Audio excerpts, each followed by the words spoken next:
गुरु नानक देव कहते हैं, निज सुख बिन मन होवे न थीरा। जब तक हमें अंदर का सुख नहीं मिलता, हमारा मन कभी भी स्थिर नहीं होगा। ऐसा गुरु नानक देव ने अपनी वाणी में कहा है। कारण इस संसार में कोई भी व्यक्ति कोई भी कार्य कर रहा है, वह खुशी के लिए कर रहा है। और गुरु नानक देव जी क्या कह रहे हैं हमारे को, हम निज सुख में ही आ जाएं। जय और निज सुख कब आता है, जब हमारा अनहद चक्र है, जो हृदय चक्र है, यह खिलता है। जैसे ये ट्रांसफॉर्म होगा हृदय चक्र, हमारा निज सुख आना शुरू हो जाएगा, सुषुम्ना का द्वार खुल जाएगा, कुंडलिनी शक्ति जागृत होगी, हमारी योग में स्थिति होनी शुरू हो जाएगी। आदि शंकराचार्य की मैं अभी आपको दो छोटे छोटे इंस्टेंट्स बताऊंगा, जिससे आपको बहुत जल्दी समझ आ जाएगा कि किस प्रकार से हम अपने अनहद चक्र को रूपांतरित करें। और अनहद चक्र रूपांतरित होते ही सुषुम्ना का भी द्वार खुल जाता है, अथवा कहीं कि सुषुम्ना का द्वार खुलता है तो अनहद चक्र खुलता है। दोनों कोलेटरल है, कुंडलिनी शक्ति भी जागृत होती है, सब कुछ होगा। एक बार जब आदि शंकराचार्य जब अपना पूरे यात्रा पे निकले, जब अभी वो अकेले थे, जब उनके गुरु गौड़पादाचार्य जी ने उनको नर्मदा किनारे से, जब वो श्रृंगेरी मठ से जब यहाँ पहुंचे काशी, तब उन्होंने एक बार सुबह सुबह का टाइम था, वह योगी लोग हमेशा सुबह ही स्नान करते हैं, इसलिए स्नान के बाद जब वो निकले गंगा जी से बाहर नहा के, तो उनको वहां पर एक वृद्ध साधु मिला और उन्होंने उस वृद्ध साधु ने शंकराचार्य से कुछ प्रश्न किए और धीरे धीरे उनका शास्त्रार्थ होना शुरू हो गया। शास्त्रार्थ इतना लंबा चला, कथा कहती है कि कई दिन लगे। कहते हैं 32 दिनों तक उनका शास्त्रार्थ होता रहा। और जब 32वां दिन पूरा हुआ तो वेद व्यास जी ने अपना रूप दिखाया। वह जो ब्राह्मण थे, वह वृद्ध ब्राह्मण, वह वेद व्यास थे।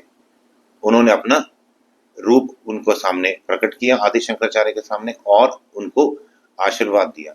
उनसे कहा कि भाई तुम्हारी आयुष्य तो 16 साल की ही है, परंतु तुमने 32 दिन तक मेरे साथ शास्त्रार्थ किया और अभी भी मैं आपको हरा नहीं पाया, इसलिए मैं आपको आशीर्वाद देता हूं कि आपकी आयुष्य 32 साल की हो जाए। एक ऐसी कथा आती है। और दूसरी एक कथा आती है, ये इसमें किस तरह से छुपा हुआ है अनहद चक्र, मैं भी बताता हूँ आपको। इसी तरह से एक दूसरी कथा भी आती है, काशी की ही बात है। एक बारी ब्रह्म मुहूर्त के समय आदि शंकराचार्य जब अपना स्नान करके गंगा जी से जब जा रहे थे अपने स्थान की ओर, जहां पर उनका घर था, तो एक छोटा सा रास्ते में चौक आता था, चार रास्ता, और उस चार रास्ते पे सामने की ओर एक चांडाल खड़ा था।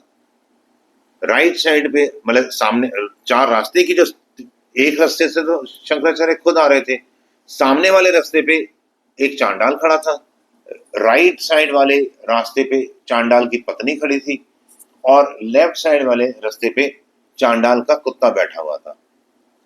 तो शंकराचार्य ने उसको कहा, चांडाल को, कि हे चांडाल, मैं अभी भी स्नान करके आया हूं, पवित्र होके आया हूं, तो आप कृपा करें मुझ पे, आप तीनों यहां से हटे और मैं आगे की ओर अपने स्थान, अपने आश्रम की ओर जाऊं। क्योंकि उस समय तक ऐसी एक मान्यता थी कि चांडाल की परछाई भी पड़ेगी तो हम अपवित्र हो जाएंगे। तो और अभी यहाँ पर तो शंकराचार्य स्नान करके आए हैं। तो चांडाल ने बोला, हे ब्राह्मण, किसको तुम चांडाल कह रहे हो? इस शरीर को? अगर यह शरीर चांडाल है तो तेरा शरीर भी चांडाल का ही है। व्यक्ति कर्मों से पहचाना जाता है, ना कि इस शरीर के जिस कुल में वह जन्म है उससे नहीं पता लगेगा कि व्यक्ति का क्या कुल गोत्र है। और वैसे भी हम सबने सुना ही है, मानव तू क्यों भूल रहा, तू ब्रह्म का ही अंश है, कुल गोत्र तेरा ब्रह्म है, ब्रह्म का ही अंश है। तो आदि शंकराचार्य ने जब ये बातें सुनी उस चांडाल के मुख से, और फिर उन्होंने एक दो प्रश्न किए, मैं ज्यादा लंबा नहीं खींचूंगा इस चीज को। उन्होंने एक दो प्रश्न किए चांडाल से, चांडाल ने उसके सेटिस्फैक्टरी उत्तर दिए आदि शंकराचार्य को। आदि शंकराचार्य एकदम से साष्टांग दंडवत किया उन्होंने उस चांडाल को, क्योंकि आदि शंकराचार्य योगी थे, वह समझ गए ये चांडाल के रूप में स्वयं साक्षात शंकर भगवान है। और जो राइट साइड पे चांडाल की पत्नी थी वह पार्वती माता थी, और लेफ्ट साइड पे जो कुत्ता बैठा हुआ था वह नंदी देव थे। और तब फिर आदि शंकराचार्य ने चांडाल के रूप में छुपे हुए जो अब अपना आदिदेव हमारे महादेव शंकर भगवान, उनकी स्तुति की कि मन बुद्धि चित अहंकार मैं नहीं हूँ, चिदानंद रूप शिवोहम शिवोहम। बहुत सुंदर है ये जो उन्होंने स्तुति की थी शंकर भगवान की, आदि शंकराचार्य ने।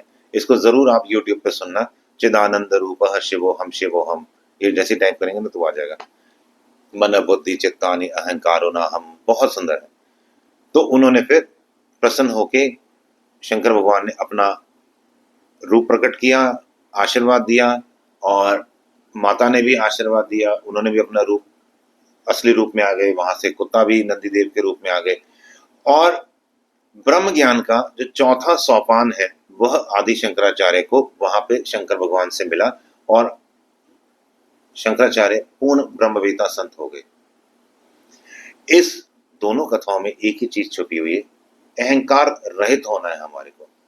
जैसे ही कोई व्यक्ति अहंकार रहित होता है तो मैं और मेरा खत्म होना शुरू हो जाता है। जब मैं और मेरा खत्म होना शुरू हो जाता है ना, तो अंदर से संतुष्टि आती है, और वह संतुष्टि हमारे को हमारा अनहद चक्र स्वाभाविक रूपांतरित करती है, हमारे सुषुम्ना का द्वार स्वाभाविक वह खोल देती है, कुंडलिनी शक्ति स्वाभाविक जागृत होती है।